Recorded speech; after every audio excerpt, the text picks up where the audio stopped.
और यहाँ पे जो राष्ट्रीय संगोष्ठी का जो आयोजन हो रहा है, क्या उद्देश्य है उसका? मैं गिरीश गौरव,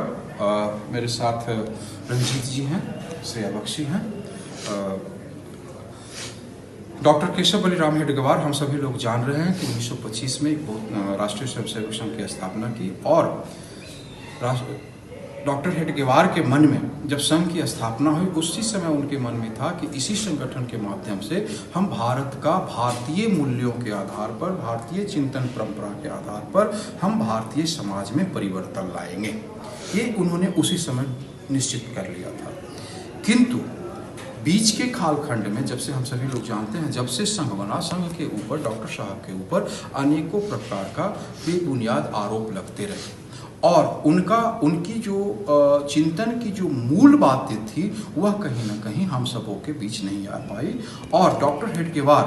केवल और केवल राजनीतिक वाद विवाद के केंद्र बिंदु में ही उनको लाने का, घसीटने का प्रयास किया जाता रहा। इस राष्ट्रीय संगोष्ठी के माध्यम से परम आदरणीय हमारे कुलपति महोदय बंसल जी के कुशल नेतृत्व में इस संगोष्ठी के माध्यम से हम डॉक्टर साहब को लेकर एक कहीं न कहीं एक नया डिस्कोर्स खड़ा करना चाह रहे हैं, एक चर्चा लाना चाह रहे हैं कि आखिर भारत के अंदर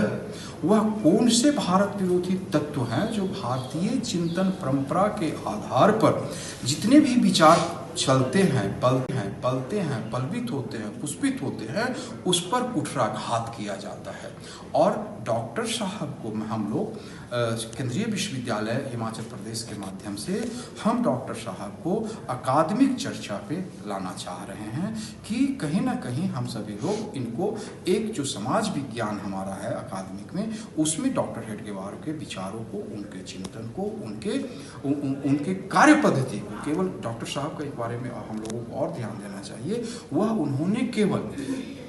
विचार तक ही अपने आप को सीमित नहीं रखा। उन्होंने उन विचारों को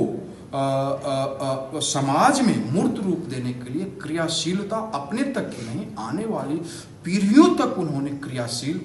बनाने का उपक्रम तैयार करके उन्होंने हम भारतवासियों के समक्ष रखा। और मैं समझता हूँ कि कहीं ना कहीं हमारा जो डॉक्टर केशव बलिराम हेडगेवार जी का जो सपना रहा है और उनके पथ पर चलने वाले ऐसे लाखों करोड़ों अनुयायियों का, उनके मार्गदर्शन में चलने वाले उनके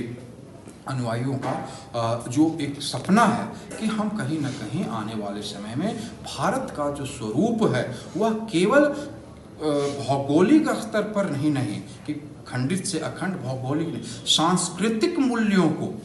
उन भूभागों में पुनर्स्थापित करना, पुनर्जीवंत करना। तो मैं समझता हूँ कि अकादमिक माध्यम से ये आज एक चर्चा प्रारंभ होगी। आने वाले समय में इसकी एक लंबी यात्रा शुरू होने वाली है।